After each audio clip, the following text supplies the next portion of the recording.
தந்தை மைந்தன் தூயாவின் திருப்பெயர்னாலே ஆமேன். இந்த காணொலியின் வழியாக வழிபாட்டில் இணைந்திருக்கின்ற உங்கள் அனைவரையும் அன்போடு வாழ்த்தி வரவேற்கின்றேன். இறைவேண்டல் செய்வோம். ஆண்டவருக்கு நன்றி உரைப்பது நன்று, உன்னதரை உமது பெயரை புகழ்ந்து பாடுவது நன்று. ஆண்டவரின் இல்லத்தில் நடப்பட்டோர் நம் கடவுளின் கோயில் முற்றங்களில் செழித்தோங்குவர். அவர்கள் முதிர் வயதிலும் கனிதருவர், என்றும் செழுமையும் பசுமையுமாய் இருப்பர். ஆண்டவர் நேர்மையுள்ளவர், அவரே என் பாறை, அவரிடம் அநீதி ஏதுமில்லை என்று அறிவிப்பார்.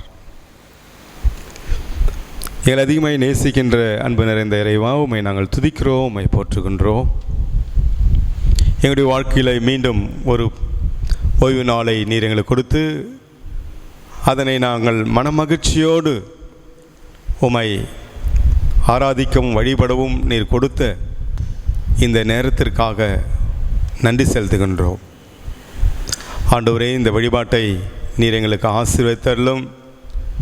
இந்த வழிபாட்டின் வழியாக நாங்கள் பெற்றுக்கொள்கின்ற ஏராளமான நன்மைகள் உம்முடைய கிருபைகளுக்காக நன்றி செலுத்துகின்றோம். இப்போது உமது காணொலியின் வழியாக இந்த வழிபாட்டில் இணைந்திருக்கின்ற உமது அன்பின் பிள்ளைகளை ஒவ்வொருவரையும் நீர் ஆசீர்வதிக்கும்படியாக நாங்கள் மன்றாடுகின்றோம். இப்போதும் இந்த வழிபாட்டையும் எங்களையும் உம்முடைய பொற்பாத்தில் அர்ப்பணம் செய்கிறோம். நீர் எங்களை ஏற்று நடத்தும் இறைமகன் இயேசு கிறிஸ்துவின் வழியாக வேண்டிக் கொள்கிறோம். பரம தந்தையே, ஆமென். கடவுளுக்கு மகிமையாக நம் அனைவரும் சேர்ந்து கீர்த்தனை எண் 303வது பாடல், கீர்த்தனை எண் 303, என்னாலுமே துதிப்பாய் என் ஆத்துமாவே நீ என்னாலுமே துதிப்பாய் என்ற பாடலில் முதல் 2 சரணங்களை அனைவரும் சேர்ந்து பாடுவோம்.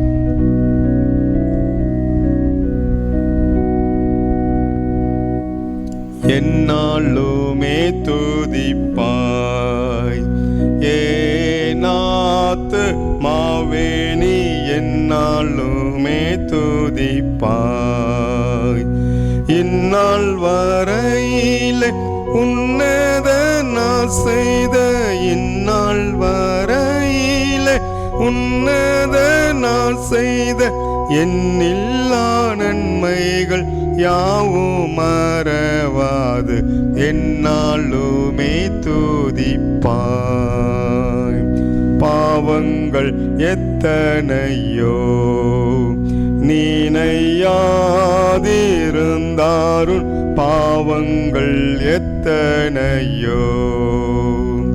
பாழான நோயை அகற்றி குணமாக்கி, பாழான நோயை அகற்றி குணமாக்கி, பாரினில் வைத்த மகாதயவை எண்ணி என்னாலுமே துதிப்பாய். எத்தனையோ கிருபை உன் உயிர்க்கு செய்தாரே, எத்தனையோ கிருபை. நித்தம் முனை மூடி சூட்டினதும் அன்றி, நித்தம் முனை மூடி சூட்டினதும் அன்றி, நியமதாக ஜீவனை மீட்டதா என்னாலுமே துதிப்பாய். ஏனாத்து மாவேணி என்னாலுமே துதிப்பாய்.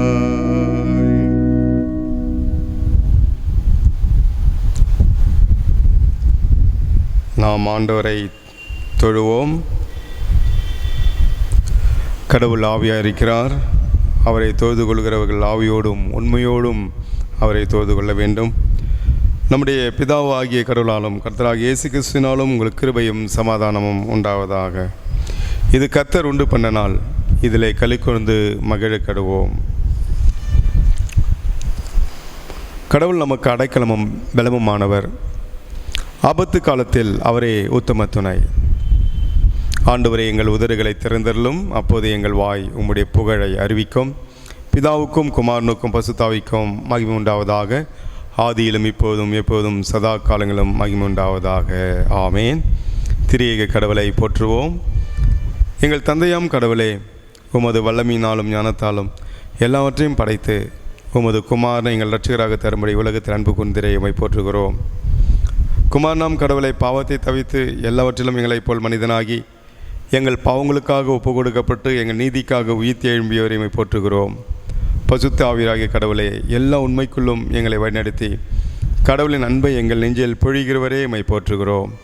பிதா, குமாரன், பசுத்த ஆவியாகிய கடவுளே, உமக்கே காலமும் எல்லா புகழும் மகிமையும் உண்டாவதாக. ஆமேன். இப்போது நாம் நம்மை நாமே சோதித்து அறிவோமாக. கடவுள் ராஜ்யம் சமீபத்திருக்கிறது. மனம் திரும்பி சுவிசேஷத்தில் நம்பிக்கை வையுங்கள்.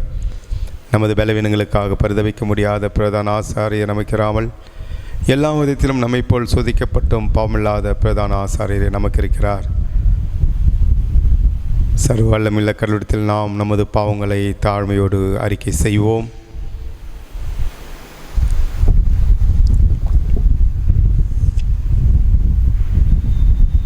நாம் நமது பாவங்களை அறிக்கை செய்ய வேண்டுமாக. இரண்டாவது பாவ அறிக்கை ஜெபத்தை நாம் அனைவரும் சேர்ந்து சொல்லுவோம். எங்கள் தந்தையாம் கடவுளே, நினைவினாலும் வார்த்தையினாலும் செய்கையினாலும் உமக்கு விரோதமாய் பாவம் செய்திருக்கிறோம். முழு மனதோடு நாங்கள் உம்மை நேசிக்கவில்லை. எங்களிடத்தில் நாங்கள் அன்பு கூறுவது போல் அயலாரிடத்தில் நாங்கள் அன்பு கூறவில்லை. எங்கள் மேல் இரக்கமாய் இருக்க உம்மை வேண்டிக் கொள்கிறோம். எங்கள் பாவ அழுக்கை நீக்கி எங்களை சுத்திகரியும். எங்கள் குற்றங்களை விட்டுவிட எங்களுக்கு உதவி புரியும். எங்கள் ஆண்டவர் இயேசு கிறிஸ்து வழியாக வேண்டிக் கொள்கிறோம். ஆமேன். சர்வல்லமையும் மிகுந்த இரக்கமுள்ள ஆண்டவர் மன்னிப்பையும் பாவ நிவர்த்தியும் நமக்கு கட்டளை வாழ்க்கையை சீர்படுத்துவதற்கான காலத்தையும் தமது பசுத்தாவின் கிருபையும் தேற்றுதலையும் தந்தல்வாராக. ஆமேன். ஆண்டவரை துதியுங்கள். ஆண்டவர் நாமும் துதிக்கப்படுவதாக. இந்த நாளுக்குரிய திருமறை பகுதியை நாம் வாசி கேட்போம். இன்றைய நாளுக்காக நாம் தெரிந்து கொள்ளப்பட்ட வேத பகுதி ஆதியாகம புஸ்தகம் 24ஆம் அதிகாரம் 1 முதல் 14 வசனங்கள் முடிய. ஆதியாகமும் 24 1 முதல் 14 முடிய. ஆபிரகாம் வயது சென்று முதிர்வனானான். கர்த்தர் ஆபிரகாமை சகல காரியங்களிலும் ஆசீர்வதித்து வந்தார். அப்பொழுது ஆபிரகாம் தன் வீட்டிலுள்ளவர்களில் வயதில் மூத்தவனும் தனக்கு உண்டான எல்லாவற்றுக்கும் அதிகாரியுமான தன் ஊழியக்காரனை நோக்கி, நான் குடியிருக்கிற கானானுடைய குமார்த்திகளில் நீ என் குமாரனுக்கு பெண் கொள்ளாமல் நீ என் தேசத்துக்கும் என் இனத்தாரிடத்திற்கும் போய் என் குமாரனாகிய ஈசாக்கு பெண் கொள்வேன் என்று வானத்துக்கும் தேவனும் பூமிக்கு தேவனுமாகிய கர்த்தர் பேரில் எனக்கு ஆணையிட்டு கொடுக்கும்படி நீ உன் கையை என் தொடையின் கீழ் வை என்றான். அதற்கு அந்த ஊழியக்காரன், அவ்விடத்து பெண் என் பின்னே இந்த தேசத்துக்கு வர மனதில்லாதிருந்தால் நீர் விட்டு வந்த தேசத்திற்கு தானே உம்முடைய குமாரனை மறுபடியும் அழைத்து போக வேண்டுமோ என்று கேட்டான். அதற்கு ஆபிரகாம், நீ என் குமாரனை மறுபடியும் அங்கே அழைத்து கொண்டு போகாதபடிக்கு எச்சரிக்கையாயிரு. என்னை என் தகப்பனுடைய வீட்டிலும் என் இனத்தார் இருக்கிற தேசத்திலும் இருந்து அழைத்து வந்தவரும் உன் சந்ததிக்கு இந்த தேசத்தை தருவேன் என்று எனக்கு சொல்லி ஆணையிட்டவருமான வானத்துக்கு தேவனாகிய கர்த்தர், நீ அங்கிருந்து என் குமாரனுக்கு ஒரு பெண்ணை கொண்டு வரும்படிக்கு தம்முடைய தூதனை உனக்கு முன்பாக அனுப்புவார். பெண் உன் பின்னே வர மனதில்லாதிருந்தாயாகில் அப்பொழுது நீ இந்த என் ஆணைக்கு நீங்களாயிருப்பாய். அங்கே மாத்திரம் என் குமாரனை மறுபடியும் அழைத்து கொண்டு போக வேண்டாம் என்றான். அப்பொழுது அந்த ஊழியக்காரன் தன் கையை தன் எஜமானாகிய ஆபிரகாமுடைய தொடையின் கீழ் வைத்து இந்த காரியத்தை குறித்து அவனுக்கு ஆணையிட்டு கொடுத்தான். பின்பு அந்த ஊழியக்காரன் தன் எஜமானுடைய ஒட்டங்களில் 10 ஒட்டகங்களை தன்னுடனே கொண்டு போனான். தன் எஜமானுடைய சகலவிதமான உச்சிதமான பொருள்களும் அவன் கையில் இருந்தன. அவன் எழுந்து புறப்பட்டு போய் மெசொபொத்தாமியாவிலேயே நாகோருடைய ஊரில் சேர்ந்து ஊருக்கு புறம்பே ஒரு தண்ணீர் துறவண்டையிலே தண்ணீர் முள்ள ஸ்திரீகள் புறப்படுகிற சாயங்காலமான வேலையிலே ஒட்டங்களை மடக்கி தனக்குள்ளே சொல்லி கொண்டது என்னவென்றால், என் எஜமானாகிய ஆபிரகாமுக்கு தேவனாக இருக்கிற கர்த்தாவே, இன்றைக்கு நீர் எனக்கு காரியம் சித்திக்க பண்ணி என் எஜமானாகிய ஆபிரகாமுக்கு தயவு செய்தருளும். இதோ நான் இந்த தண்ணீர் துவாராண்டிலே நிற்கிறேன். இந்த ஊராருடைய பெண்கள் தண்ணீர் மொல்ல புறப்பட்டு வருவார்களே. நான் குடிக்க உன் குடத்தை சாய்க்க வேண்டும் என்று நான் சொல்லும்போது குடி என்றும் உன் ஒட்டங்களுக்கும் குடிக்கும்படி வார்ப்பேன் என்றும் சொல்லும் பெண் எவ்வளோ? அவளே நீர் உம்முடைய ஊழியக்காரனாகிய ஈசாக்குக்கு நியமத்தலாக இருக்கவும் என் எஜமானுக்கு அனுகிரகம் செய்தீர் என்று நான் அதனாலே அறியவும் செய்தரலும் என்றார் என்பது வாசிக்க தெரிந்து கொள்ளப்பட்ட வேத பகுதி வாசிப்பதாயிற்று. தேவனே முக்கிய மகிமை உண்டாவதாக. ஆமேன். கிறிஸ்துக்குள் அன்பார்ந்தவர்களே, மீண்டுமாக உங்கள் ஒவ்வொருவரையும் ஆண்டவர் இயேசு கிறிஸ்துவின் ஈடு இணையற்ற திருப்பெயரில் நான் வாழ்த்துகின்றேன். குறிப்பாக இந்த வழிபாட்டில் ஆண்டுடைய வார்த்தையை சுமந்து வந்திருக்கின்ற நம்முடைய சென்னை பேராயத்தினுடைய மூத்த ஆயர் திரு சிகாமணி ஆயர் ஐயா அவர்கள் இந்த நாளுக்குரிய ஆண்டுடைய வார்த்தையை கொடுக்குமாறு திருச்சபையின் சார்பாக அன்போடு நான் கேட்டு ஐயாவை நான் வரவேற்கின்றேன். ஜெபிப்போம். அன்புள்ள கடவுளே, உம்மை ஸ்தோத்திரிக்கிறோம், துதிக்கிறோம். ஆண்டவரே, இந்த மகிழ்ச்சியான ஆராதனைக்காக உமக்கு நன்றிகளை எடுக்கிறோம். உம்முடைய பரிசுத்த ஆவியானவர் அடியனோடு பேச உம்மிடத்தில் மன்றாடுகிறோம். இறை மக்களுக்குரிய வார்த்தைகளை நீர் அடியனுடைய வாயில் வெளிப்படுத்த வேண்டிக் கொள்கிறோம். இயேசு கிறிஸ்துவின் இனிய நாமத்தில் ஜெபிக்கிறோம் எங்கள் ஜீவனுள்ள தந்தையே, ஆமேன். கிறிஸ்துக்குள் பிரியமானவர்களே, உங்கள் அனைவரையும் ஆண்டவராகிய இயேசு கிறிஸ்துவின் இனிய நாமத்திலே வாழ்த்துகின்றேன். இந்த வாய்ப்பினை கொடுத்த அருமையான திருச்சபையுடைய ஆயரும் வட்டார தலைவருமாகிய அருள் திரு கிடியோன் ஐயா அவர்களுக்கு என்னுடைய நன்றியையும் வணக்கத்தையும் தெரிவித்துக் கொள்கின்றேன். இன்றைக்கு நமக்கு கொடுக்கப்பட்டிருக்கின்ற பொருளானது முதியோர்களின் ஞானம், the wisdom of the elderly என்று சொல்லப்படுகின்றதை நாம் பார்க்கின்றோம். ஞானம் என்று பார்க்கின்ற பொழுது ஞானமானது படிப்பின் மூலமாகவோ மற்ற காரியங்கள் மூலமாகவோ அல்லது மற்ற பொருள்களை விலை கொடுத்து வாங்குவது போல ஞானத்தை பெற முடியாது. ஞானம் கடவுளுடைய ஈவு. ஞானம் கடவுளால் அருளப்படுகின்ற ஒரு வெகுமதி, ஒரு கொடை என்பதை நாம் மறந்துவிடக் கூடாது. அதே தான் நீதிமொழிகளிலே 1ஆம் அதிகாரம் 7ஆம் வசனத்திலே அழகாக சொல்லப்படுகிறது. கர்த்தருக்கு பயப்படுதலே ஞானத்தின் ஆரம்பம் என்று அழகாக சொல்லப்படுவதை பார்க்கிறோம். கர்த்தருக்கு பயப்படுகின்ற பயம், அதுதான் ஞானத்தின் ஆரம்பம். ஒருவேளை நீதிமொழிகள் புத்தகத்திலே 8ஆம் அதிகாரத்திலே பார்க்கின்ற பொழுது ஞானத்தை பற்றி தெளிவாக சொல்லப்படுகின்றதை நாம் பார்க்கின்றோம். ஞானம் நம்மை அழைக்கின்றது. அதுதான் 8வது அதிகாரம் நீதிமொழிகளில் சொல்லப்படுகின்றது. ஞானத்தின் மூலமாக பேதைகள் விவேகமடைவார்கள், மூடர்களே புத்தியுள்ள சிந்தையாயிருங்கள். கேளுங்கள், மேம்பாடான காரியங்களை பேசுவேன், என் உதடுகள் உத்தம காரியங்களை வசனிக்கும், என் வாய் சத்தியத்தை விளம்பும், ஆகாமியம் என் உதடுகளுக்கு அருவருப்பானது. ஆகாமியம் விக்கெட், கொடூரமானது, மிருகத்தனம் உள்ளது, வெறுக்கப்படக்கூடியது. அது என் உதடுகளுக்கு, ஞானம் உள்ளவனுக்கு, ஞானவானுக்கு அது அருவருப்பானது என்று சொல்லப்படுகிறது. அடுத்ததாக பார்க்கின்ற பொழுது, ஞானத்தை பற்றி உயர்வாக பார்க்கின்ற பொழுது, வெள்ளியை பார்க்கிலும் என் புத்திமதியையும் பசும்பொன்னை பார்க்கிலும் ஞானத்தையும் அங்கீகரித்து கொள்ளும். முத்துக்களை பார்க்கிலும் ஞானமே நல்லது, இச்சிக்கப்படத்தக்கவைகள் எல்லாம் அதற்கு நிகரல்ல. முத்துக்கள், வெள்ளி இவைகளை பார்க்கிலும் உயர்ந்தது, மதிப்புள்ளது எது என்று சொன்னால் ஞானம். இச்சிக்கப்படக்கூடிய காரியங்கள் எல்லாம் அது அங்கீகரிக்கப்படுவதில்லை, ஞானத்தினாலே அங்கீகரிக்கப்படுவதில்லை என்று சொல்லப்படுகின்றது.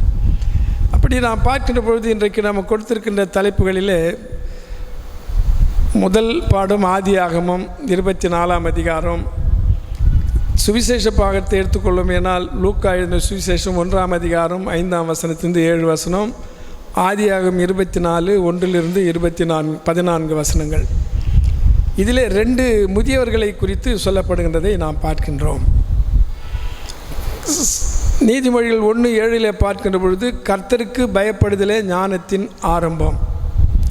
ஒருவேளை ஆபிரகாம் கர்த்தருக்கு பயப்படுகின்ற ஒரு முற்பிதாக்களில் மூத்தவனாக இருக்கின்றதை நாம் பார்க்கின்றோம். 12ஆம் அதிகாரத்திலே நாம் பார்க்கின்ற பொழுது 75 வயதாக இருக்கின்ற பொழுது கடவுள் அவரை அழைத்து நான் காண்பிக்கின்ற தேசத்துக்கு போ என்று சொன்னதும் கீழ்ப்படுகின்றவனாக மட்டுமல்ல, 22ஆம் அதிகாரம் 12ஆம் வசனத்திலே அங்கே ஒரு தூதன் சொல்லுகின்றான், நீ கர்த்தருக்கு பயப்படுகிற என்று சொல்லுகின்றான். ஒருவேளை 22ஆம் அதிகாரம் 12ஆம் வசனம் ஆதியாகமத்திலே நாம் பார்க்கின்ற பொழுது அழகாக சொல்லப்படுகின்றதை நாம் பார்க்கின்றோம். 12ஆம் வசனம், நீ தேவனுக்கு பயப்படுகிறவன் என்று இப்பொழுது அறிந்திருக்கிறேன் என்றார். ஆபிரகாமை பார்த்து தூதன் தன் மகனை பலி கொடுக்கின்ற காரியத்திலே கடவுள் கேட்டதும் அதை செய்கின்றான். நீ தேவனுக்கு பயப்படுகின்றவன் என்பதை நான் அறிவேன். பயப்படுகின்றவன், கடவுளுக்கு கீழ்ப்படுகின்றவன், அப்படிப்பட்டவன். இன்னொரு இடத்திலே பார்க்கின்ற பொழுது 41ஆம் அதிகாரம் ஏசாயா 8ஆம் வசனத்திலே, இஸ்ரவேலே, யாக்கோபின் சந்ததியே, என் சிநேகிதனாகிய ஆபிரகாமின் சந்ததியே, என் சிநேகிதனாகிய ஆபிரகாமின் சந்ததியே. அப்படி என்றால் கடவுளுக்கு நெருக்கமானவன், கடவுளுக்கு பிரியமானவன், கடவுளுடைய வார்த்தைக்கு கட்டுப்பட்டவன், கடவுளுடைய வார்த்தைக்கு கீழ்ப்படுகின்றவன், பயப்படுகின்றவன், கடவுளுக்கு பயப்படுகின்றவன். அதுதான் இங்கே சொல்லுவேன், தேவனுக்கு பயப்படுகிறவன் என்று இப்பொழுது அறிந்திருக்கிறேன். அப்போ அப்படிப்பட்டவனுக்கு தான் ஞானம் கிடைக்கின்றது. அவனை பார்த்தான் சொல்லுகின்றார் கடவுள், நீ போ, உன் சந்ததியை பெருக பண்ணுவேன். இந்த 24ஆம் அதிகாரத்திலே தன்னுடைய மகனுக்கு ஈசாக்குக்கு பெண் கொள்ளுகின்ற காரியம். 75 வயதில் அழைக்கப்பட்டவன் 99வது வயது 17ஆம் அதிகாரத்திலே தன்னுடைய பெயரை காண்பிக்கின்றார். நான் சர்வ வல்லமுள்ள தேவன் என்று சொல்லுகின்றார். 21ஆம் அதிகாரத்திலே ஒரு ஆண் பிள்ளையை கொடுக்கின்றார். 24ஆம் அதிகாரத்திலே அவன் வளர்ந்த பிறகு அவனுக்கு பெண் கொள்ள தன்னுடைய இல்லத்திலே மூத்தவனும் வயது சென்றவனுமாகிய எலியேசர் என்கின்றவன், அவனை தான் தன்னுடைய சந்ததியார் என்று நினைத்து கொண்டிருந்தார். ஆனால் அல்ல. 16ஆம் அதிகாரம் 17ஆம் அதிகாரத்திலே பார்க்கும்பொழுது உன்னுடைய கர்ப்பத்தின் பிறப்பே என்று சொல்லப்படுகிறதை பார்க்கின்றோம். அப்படி நாம் பார்க்கின்ற பொழுது அந்த 15ஆம் அதிகாரம் 2ஆம் வருஷத்தில் எலியேசரை அவருடைய வீட்டு விசாரிப்புக்காரனாக இருக்கின்றார், அவனை அனுப்புகின்றார். 24ஆம் அதிகாரத்திலே பார்க்கின்ற தன் ஊழியக்காரனை நோக்கி 24ஆம் அதிகாரம் 3ஆம் வசனம் கடைசி பகுதியில் இருக்கின்ற, இங்கே நாம் தங்கியிருக்கின்ற கானானியரிடத்திலே நீர் பெண் கொள்ள வேண்டாம். ஏனென்றால் கானானியர் விக்கிரகத்திற்குரியவர்கள், வேறு புற ஜாதியானவர்கள், கடவுளை வெறுக்கின்றவர்கள். அப்படிப்பட்ட இடத்திற்கு நீர் என் மகனுக்கு பெண் கொள்ள வேண்டாம்.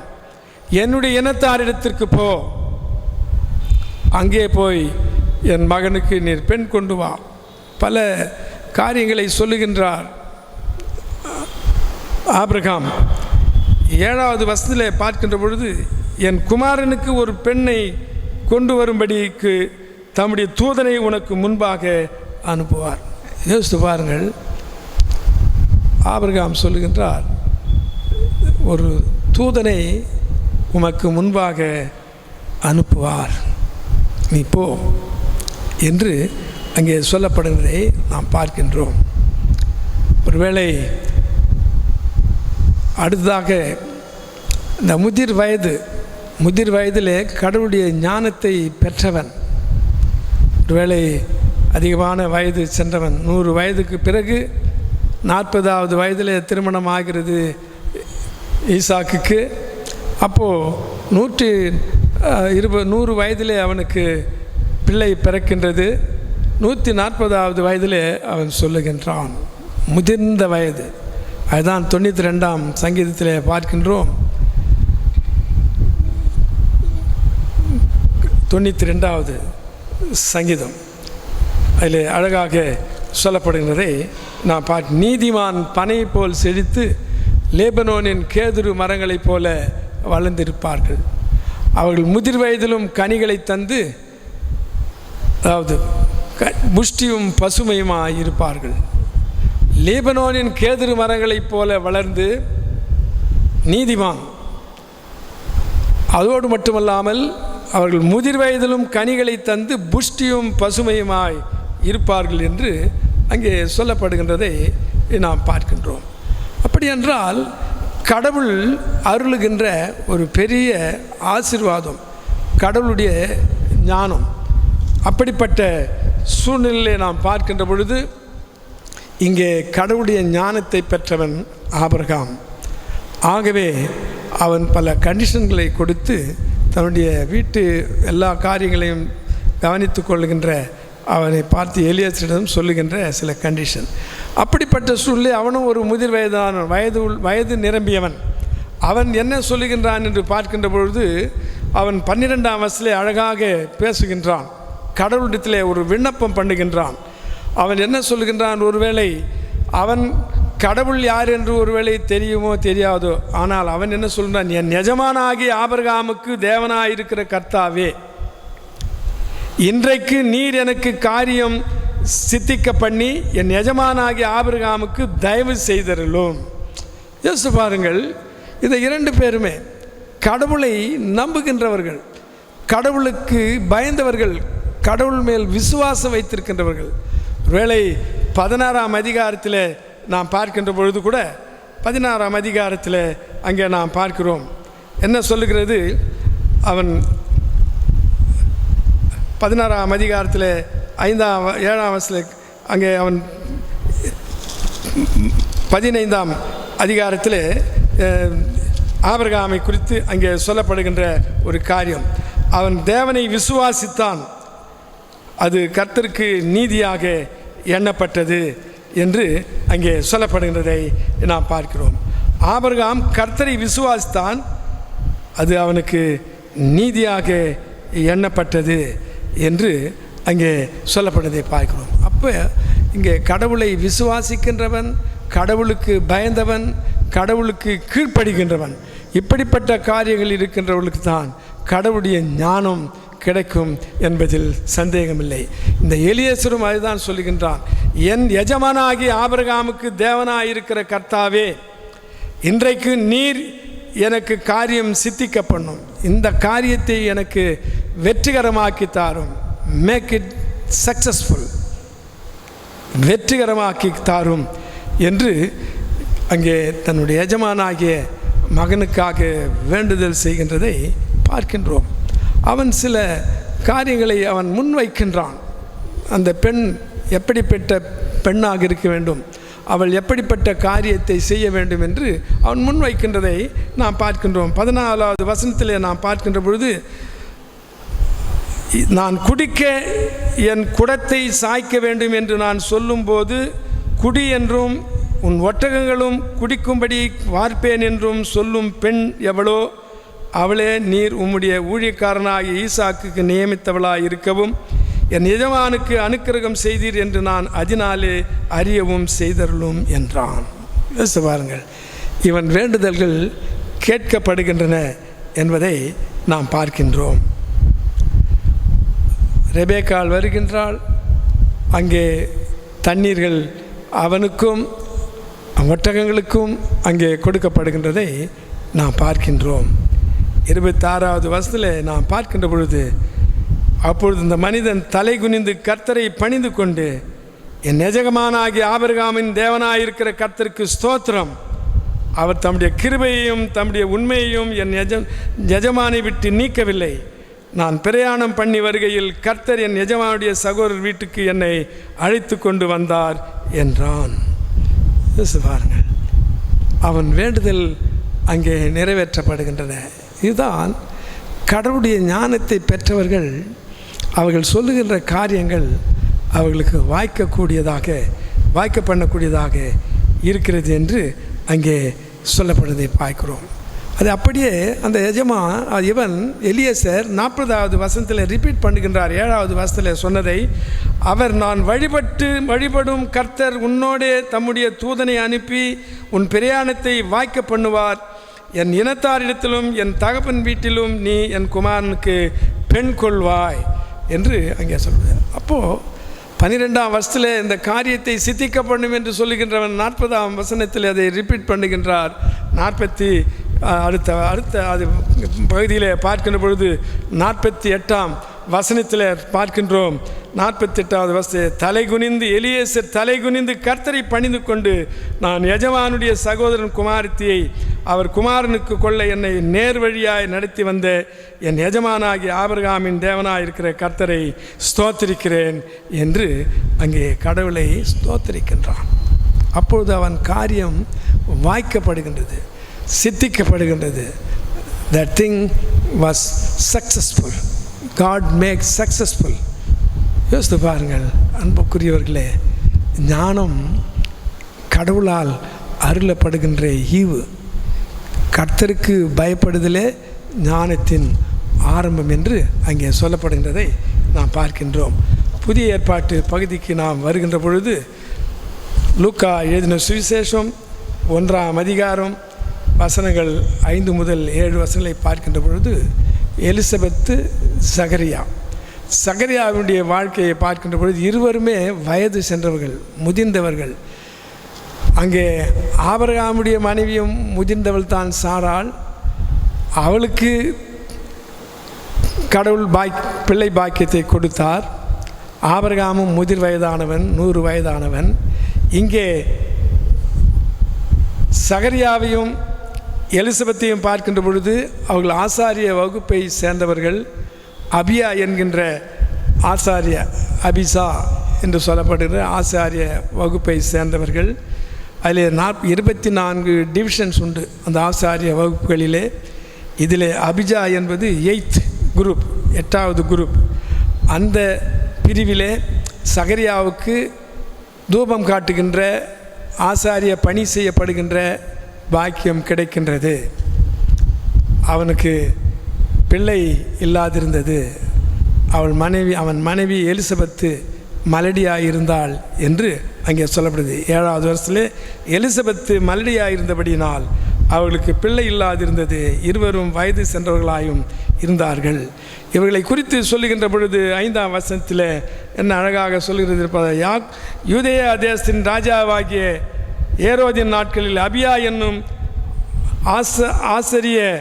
ஆசாரிய வகுப்பில் சகரியா என்னும் பெயர் கொண்ட ஆசாரியன் ஒருவன் இருந்தான். அவன் மனைவி ஆரோனுடைய குமார்த்திகளில் ஒருத்தி, அவள் பேர் எலிசபெத்து. அவர்கள் இருவரும் கர்த்தரிட்ட சகல கற்பனைகளின்படியேயும் நியமங்களின்படியேயும் குற்றமற்றவர்களாய் நடந்து தேவனுக்கு முன்பாக நீதியுள்ளவர்களாய் இருந்தார்கள். யோசித்து பாருங்கள், கர்த்தருக்கு முன்பாக குற்றமற்றவர்களாக இருந்தார்கள். கர்த்தரிட்ட கட்டளையின்படி எல்லாம் கற்பனையின்படியும் நியமங்களின்படியும் குற்றமற்றவர்களாய் நடந்து தேவனுக்கு முன்பாக நீதியுள்ளவர்களாக இருந்தார்கள். அங்கே ஆபிரகாமை பார்க்கின்ற பொழுது அவன் கர்த்தருக்கு பயப்படுகின்றவனாக இருந்தான், கர்த்தருடைய சொல்லுக்கு கீழ்ப்படுகின்றவனாக இருந்தான். ஆபிரகாம் கர்த்தரை விசுவாசித்தான், அது அவனுக்கு நீதியாக எண்ணப்பட்டது என்று அங்கே சொல்லப்படுகின்றது. இங்கே இவன் தேவனுக்கு முன்பாக நீதியுள்ளவர்களாய் இருந்தார்கள் என்று சொல்லப்படுது. அப்படிப்பட்டவர்களுக்கு கடவுள் அனுக்கிரகம் பண்ணுகின்றார். கடவுள் இவர்களுக்கு பிள்ளை பாக்கியத்தை கொடுக்கின்றார். அங்கே ஆபிரகாமுக்கும் சாராளுக்கும் ஈசாக்கை ஈவாக கொடையாக கொடுத்த ஆண்டவர் இங்கே அருமையான யோவான் ஸ்நானகனை கடவுள் ஈவாக கொடுக்கின்றார். எலிசபெத்து மலடியாக இருந்தபடியினால் அவளுக்கு பிள்ளை இல்லாதிருந்தது. 20 வயது சென்றவர்களாக இருந்தார்கள். அப்படிப்பட்ட சூழ்நிலையில் ஆசாரிய ஊழியம் செய்து கொண்டிருந்த நேரத்திலே 13ஆம் வசனத்திலே தூதன் அவனை நோக்கி, சகரியாவே பயப்படாதே, சகரியாவே பயப்படாதே. ஒருவேளை 26ஆம் அதிகாரத்திலே நாம் பார்க்கின்ற பொழுது ஈசாக்கை பார்த்து கடவுள் சொல்லுகிறார், ஈசாக்கே பயப்படாதே, நான் உன்னோட கூட இருக்கிறேன். உன் தகப்பனாகிய ஆபிரகாமுக்கு இருந்தது போல நான் உன்னோடே இருப்பேன். உன் தகப்பனை ஆசீர்வதித்தது போல நான் உன்னை ஆசீர்வதித்து உன் சந்ததியை பெருக பண்ணுவேன் என்று சொன்னார், வாக்குத்தத்தம் கொடுத்தார். இங்கே சகரியாவே பயப்படாதே, உன் வேண்டுதல் கேட்கப்பட்டது, உன் வேண்டுதல் கேட்கப்பட்டது. நீதிமானாய் இருந்ததினாலே, கடவுளுக்கு பயப்பட்டதினாலே, அவருடைய கற்பனைகளையும் நியாயங்களையும் கை கொண்டதினாலே, அந்த கற்பனைகளுக்கு கட்டளைகளுக்கு நியமங்களுக்கு குற்றமற்றவர்களாக இருந்தபடியினாலே அவர்கள் நீதிமான்களாக இருந்தார்கள். ஆகவே உன் வேண்டுதல் கேட்கப்பட்டது. உன் மனைவியாகிய எலிசபெத்து உனக்கு ஒரு குமாரனை பெறுவாள், அவனுக்கு யோவான் என்று பெயரிடுவாயாக. கிறிஸ்துவார்கள், கிறிஸ்துக்குள் பிரியமானவர்களே, 2 பேரும் ஒரு பெரிய முதிர்ந்தவர்கள், வயது சென்றவர்கள். அப்படிப்பட்ட கோணத்திலே கடவுளுடைய ஞானத்தை பெற்றவர்களாக இருக்கின்றார்கள், கடவுளுடைய அருளை பெற்றவர்களாக இருக்கின்றார்கள். அவர்களுக்கு கடவுள் கொடுக்கின்ற பெரிய சந்ததி, பெரிய ஆசீர்வாதம். முதிர் வயதிலே இருவருக்கும் கடவுள் ஒரு பிள்ளை பாக்கியத்தை கொடுக்கின்றார். பழைய ஏற்பாட்டிலே உன் சந்ததியை பெருக பண்ணுவேன் என்று சொல்லுகின்றார். ஆபிரகாமோடு இருந்தது போல நான் உன்னோடே இருப்பேன் என்று சொல்லுகின்றார். எலியேசர் வேண்டுதலுக்கு அவன் இந்த காரியத்தை சித்திக்க பண்ணும் என்று கேட்கின்றான். அந்த காரியத்தை அவர் சித்திக்க பண்ணுகின்றார், வெற்றிகரமாக மாற்றி கொடுக்கின்றார். 40வது வசனத்திலும் 48வது வசனத்திலும் என்னை நேர் வழியாக அழைத்து கொண்டு வந்த கடவுள் என்று அங்கே வணங்குகின்றதை நாம் பார்க்கின்றோம். ஒருவேளை கடைசியாக தீமத்தேயுக்கு எழுதின 2ஆம் நிருபம் 2 தீமத்தேயு 1ஆம் அதிகாரத்திலே நாம் பார்க்கின்றோம். 2 தீமத்தேயு 1ஆம் அதிகாரம் 7ஆம் வசனத்திலே அழகாக சொல்லப்படுகின்றதை நாம் பார்க்கின்றோம். 8ஆம் வசனம், அதாவது 2 தீமத்தேயு 1ஆம் அதிகாரம் 7ஆம் வசனம், தேவன் நமக்கு பயமுள்ள ஆவியை கொடாமல் பலமும் அன்பும் தெளிந்த புத்தியும் உள்ள ஆவியையே கொடுத்திருக்கிறார். இதுதான் கடவுள் நமக்கு கொடுக்கின்ற வாக்குத்தத்தம். அருமையான ஆபிரகாமுக்கும் அவருடைய ஊழியக்காரனாகிய எலியேசருக்கும் ஈசாக்குக்கும் சாராளுக்கும் சகரியாவுக்கும் எலிசபெத்துக்கும் அவருடைய மகன் யோவான் ஸ்நானகனுக்கும் கொடுக்கின்றது பயமுள்ள ஆவியை அல்லாமல் பலமும் அன்பும் தெளிந்த புத்தியுள்ள ஆவியையே கொடுத்திருக்கிறார். கர்த்தருக்கு பயப்படுதலே ஞானத்தின் ஆரம்பம். கடவுளுக்கு பயந்தவர்களாக இருப்போம், ஞானத்தை பெற்றுக்கொள்வோம். கடவுள் உங்களை ஆசீர்வதிப்பாராக. ஆமேன். ஜெபிப்போம். அன்பான கடவுளே, ஸ்தோத்தரிக்கிறோம், துதிக்கிறோம். இந்த நாளிலும் கூட உம்முடைய செய்தியை இறை மக்களுக்கு பகிர்ந்து கொள்ளக்கூடிய சிலாக்கியத்துக்காக உம்மை ஸ்தோத்தரிக்கின்றோம். இந்த வாய்ப்பினை கொடுத்த ஆயர் ஐயாவுக்கும் திருச்சபை மக்களுக்கும் நன்றியையும் துதிகளையும் ஏறெடுக்கிறேன். இயேசு கிறிஸ்துவின் வல்லமையுள்ள நாமத்தை ஜெபிக்கிறோம் பிதாவே. ஆமேன். இமை பொழுதும் கைவிடாத ஆண்டவராகிய இயேசு கிறிஸ்துவின் திருப்பெயராலே திருச்சபையார் அனைவருக்கும் வாழ்த்துதலையும் வணக்கத்தையும் தெரிவித்துக் கொள்ளுகின்றோம். தொடர்ந்து இந்த கொடுந்தொற்று காலத்திலே வழிபாடு நடத்த முடியாத சூழலில் காணொளி காட்சியின் மூலமாக இந்த வழிபாடுகளை நாம் நடத்துவதற்கு கடவுள் கிருபை பாராட்டியிருக்கின்றார். எனவே ஆண்டவருக்கு முதலாவது நாம் நன்றி சொல்ல கடமைப்பட்டிருக்கின்றோம். இந்த ஆராதனைகளை காணொளி காட்சி வழியாக நாம் வழிபடுவதற்கு திட்டமிட்டு வழிநடத்தி கொண்டிருக்கின்ற நம்முடைய திருச்சபையின் ஆயர் அவர்களுக்கும், இதை படமாக்கி கொண்டிருக்கின்ற நம்முடைய திருச்சபையின் பணியாளர் திரு வினோத் அவர்களுக்கும், இதை தொகுத்து நாம் காணும்படியாக நமக்கு வழிவகை செய்து கொண்டிருக்கின்ற வாலிப ஐக்கிய சங்கத்தினுடைய அன்பு தம்பி ஜாஷ்வா அவர்களுக்கும் இந்த வேளையிலே நாம் திருச்சபையின் சார்பாக வாழ்த்துக்களையும் நன்றிகளையும் தெரிவித்துக் கொள்ளுகின்றோம்.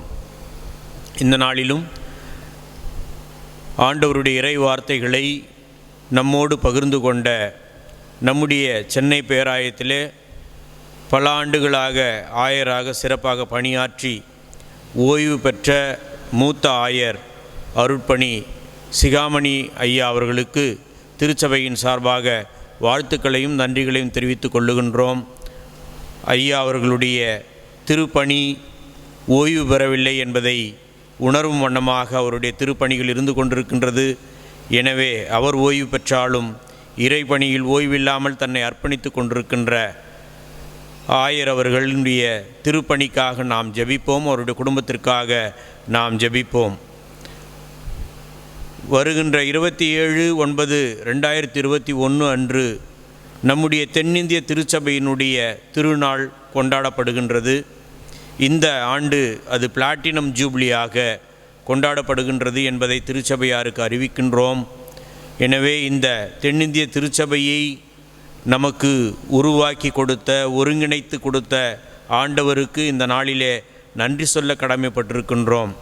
ஒவ்வொரு ஆண்டும் நாம் இந்த நாளில் நடத்தப்படுகின்ற ஆராதனையில் போலவே வருகின்ற 27/9/2021 அன்று காலை 6 மணி ஆராதனை நம்முடைய திருச்சபையில் நடைபெறும். திருச்சபையார் இந்த ஆராதனையில் பங்கு கொண்டு ஆண்டவருக்கு நன்றி சொல்லி இந்த சிறப்பு வழிபாட்டினுடைய ஆசீர்வாதங்களை பெற்றுக்கொள்ள உங்களை அன்போடு அழைக்கின்றோம். வருகின்ற 1/10/2021 அன்று மாதத்தினுடைய முதல் நாள் ஆராதனை காலை 6 மணிக்கு நடைபெறும். எனவே திருச்சபையார் இந்த ஆராதனையிலும் பங்கு கொள்ளும்படி உங்களை அன்போடு கேட்டுக்கொள்ளுகின்றோம். தொடர்ந்து வருகின்ற ஞாயிறு ஆராதனை குறித்து இன்னும் எந்தவிதமான வழிகாட்டுதலும் அரசிடமிருந்தும் நம்முடைய பேராயத்திலிருந்து வரவில்லை என்பதால் வருகின்ற புதன்கிழமை 29/9/21 அன்று நம்முடைய ஆலயத்திலே தொடர்ந்து நடைபெறுகின்ற மாலை வழிபாடு போல் 6:30 மணி முதல் 7:30 மணி வரை ஆராதனை நடைபெறும் என்பதை திருச்சபையாருக்கு அறிவிக்கின்றோம். எனவே இந்த ஆராதனையிலே நீங்கள் பங்கு கொள்ளும்படி உங்களை அன்போடு கேட்டுக்கொள்ளுகின்றோம். நம்முடைய திருச்சபை, நம்முடைய ஆலயம் பகல் நேரத்தில் திறந்து வைக்கப்படுகின்றது. எனவே காணிக்கை உரைகள் மற்றும் காணிக்கைகளை படைக்க விரும்புகின்றவர்கள் ஆலயத்திற்கு வந்து படைத்து செல்லும்படி உங்களை அன்போடு கேட்டுக்கொள்ளுகின்றோம்.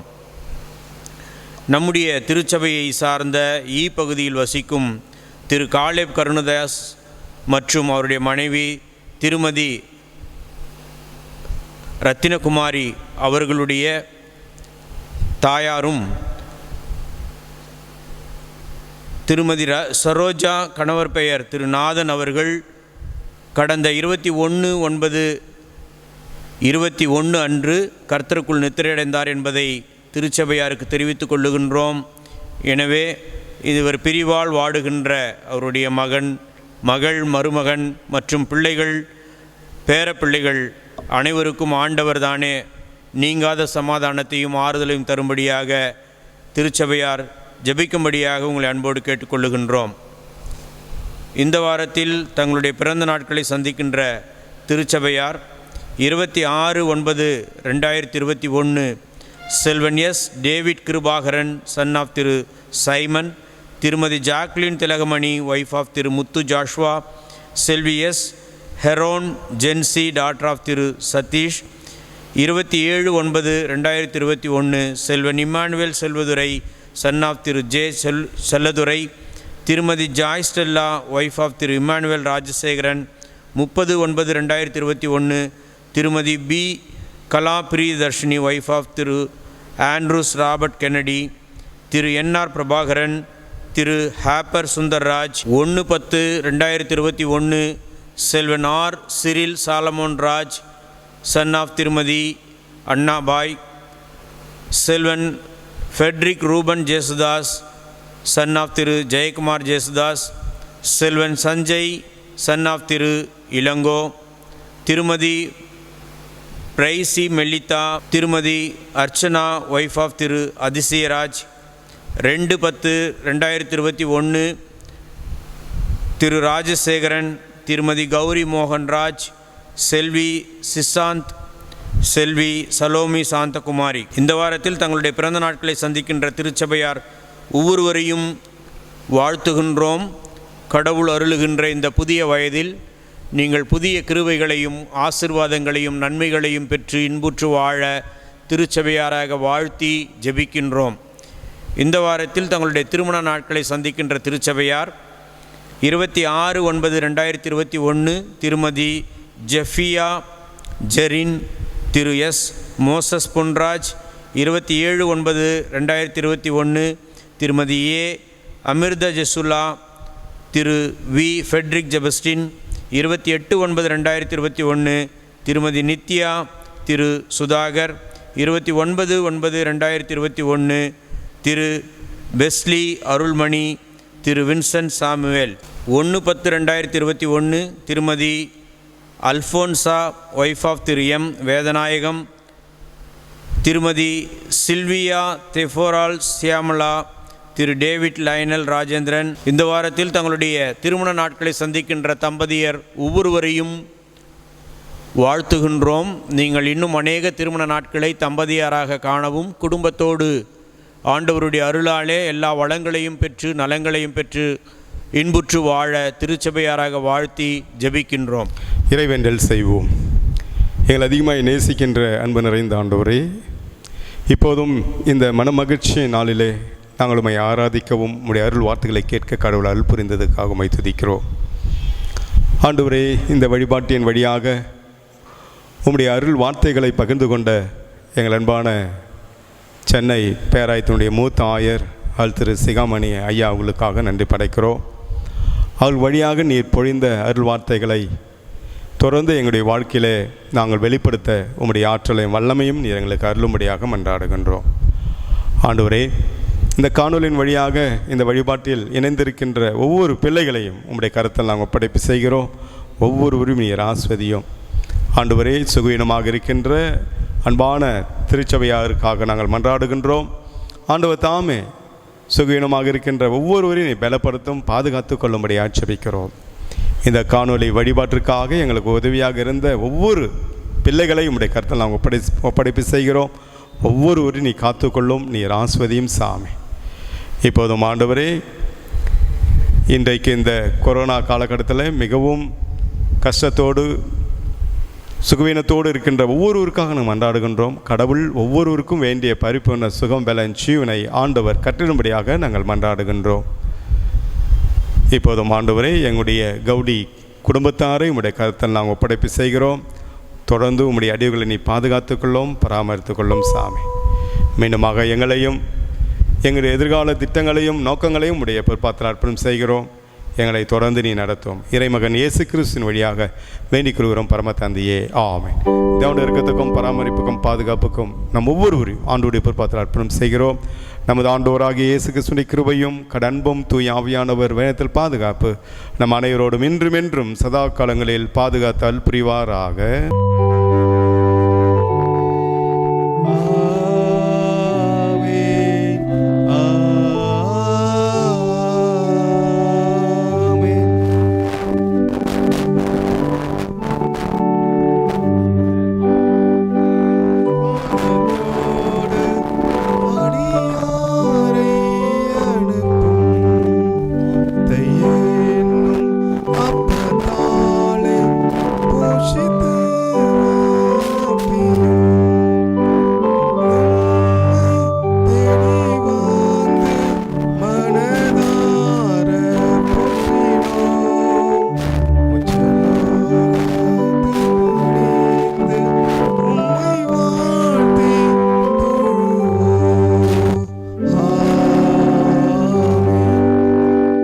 கர்த்தர்களோடு இருப்பாராக. சமாதானத்தோடு சென்று வருவோமாக. அனைவருக்கும் ஸ்தோத்திரம். God bless you.